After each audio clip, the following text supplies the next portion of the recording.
Accéder à l'amour sous toutes ses formes, pratique numéro 3. Pour accéder à l'amour, il est bon de commencer par soi. C'est ce que cherchent à nous enseigner ces dictons. Charité bien ordonnée commence par soi-même et s'aimer soi-même pour pouvoir aimer les autres. Car si l'on ne s'aime pas soi-même réellement, pour tout ce que nous sommes, nous vibrons le non-amour de soi. Et nous invitons l'univers à nous envoyer des expériences qui correspondent à cela, c'est-à-dire la haine de soi. On peut aussi aisément comprendre que lorsque l'on donne de l'amour aux autres, cela leur donne de la joie. Et nous-mêmes, à notre tour, nous nous plaisons de notre comportement, et tout est d'un coup fluide en nous. Quand quelqu'un vous réprimande, cela génère de la tristesse en vous. Au contraire, lorsque l'on est gentil et agréable avec vous, cela vous rend heureux.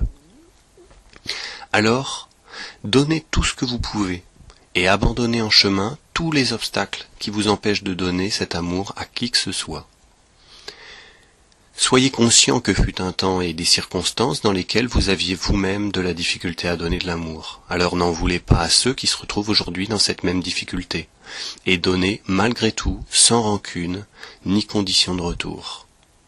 Ainsi, vous serez toujours dans la joie. Et vous serez un exemple vivant, inspirant pour les autres. Donc apprendre à se donner de l'amour, de se donner les moyens d'accéder à cet amour qui est en nous, s'en donner soi-même, apprendre à s'aimer, de comprendre que l'on est quelqu'un d'exceptionnel, d'unique, qui cherche à révéler son amour et à l'offrir au monde à travers des expériences personnelles sur lesquelles il n'y a rien à redire. Se donner de l'amour, c'est le laisser circuler en nous, sans l'entraver, en continuant de se juger, de juger les autres, et ainsi de se refuser l'accès à cet amour et à son flot naturel. Je vous invite à lire le court article « L'ancien monde et le nouveau », pratique numéro 1. De s'accepter comme on est, de s'aimer tel que l'on est, avec nos facilités, nos qualités, avec nos difficultés, nos faiblesses, et cela n'a rien à voir avec des défauts. S'aimer tel que l'on est, avec les capacités que l'on a, et qui évolueront sans cesse de toute manière.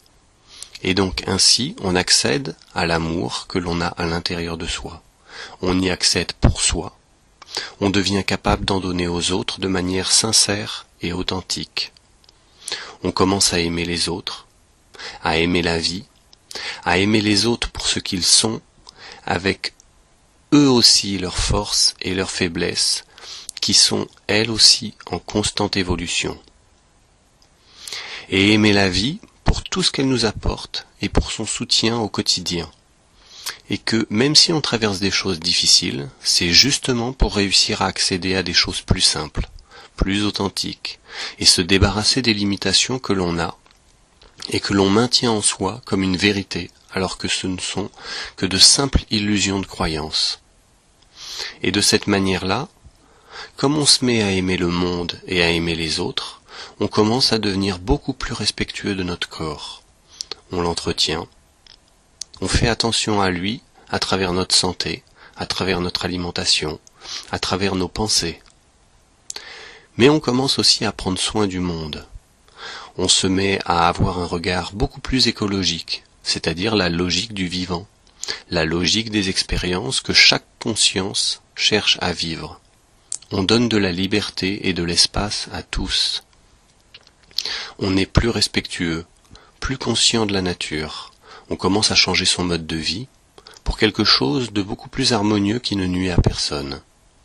Et la notion de « qui ne nuit à personne », elle évolue en permanence, car on devient de plus en plus conscient de ce que cela offre à tous et à soi-même, à la fois de l'existence de toutes ces consciences, de tous les autres, de la nature, mais on respecte beaucoup plus leurs expériences ou tentatives d'expérience et le temps qu'il leur faut, car nous sommes tous interreliés, et que tout ce que font les autres influe sur nos expériences, et tout ce que nous faisons et pensons impacte la vie des autres.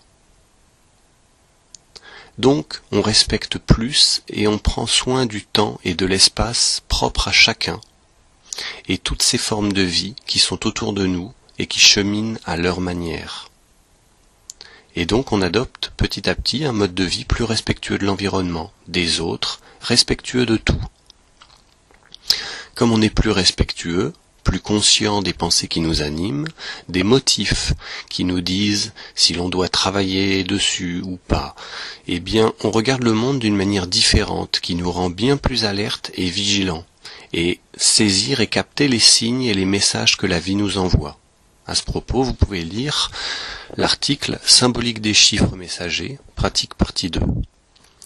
Car à chaque instant, en fonction des pensées que l'on a, et en fonction de nos projections, non seulement notre corps nous donne des informations, pour ça vous pouvez aussi lire « Pratique construire un autre monde », partie 0.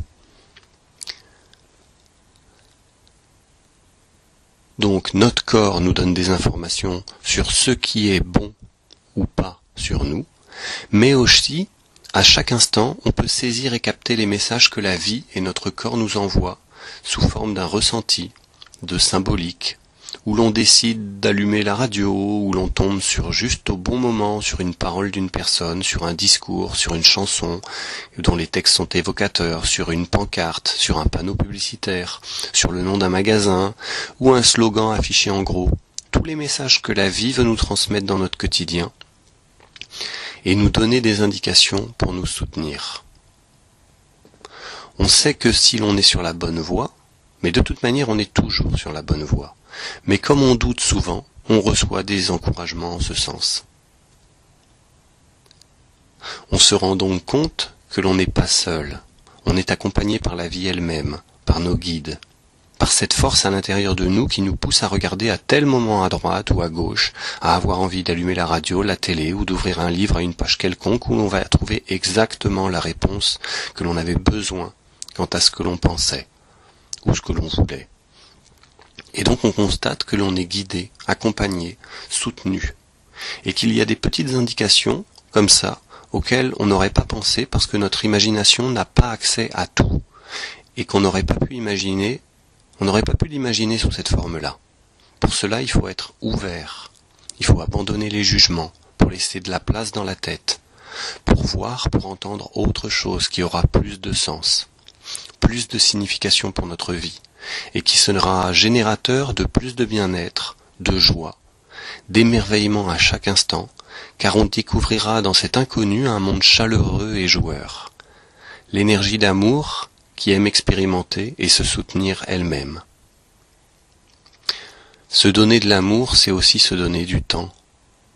Parce que l'on commence à écouter la voix de l'apaisement, parce que l'on ne valide plus les propos de la voix qui juge en permanence et qui s'ouvre, on reste confronté malgré tout à des situations qui sont comme des tests, et bien que l'on ne se laisse plus entraîner par le jugement, il reste en nous des mémoires qui remontent de notre corps, avec des mots ou sans mots, avec une compréhension ou sans compréhension, mais qui de toute manière nous font nous sentir soit déprimés, soit tristes, soit manifestant un ras-le-bol de quand est-ce que tout cela va se terminer.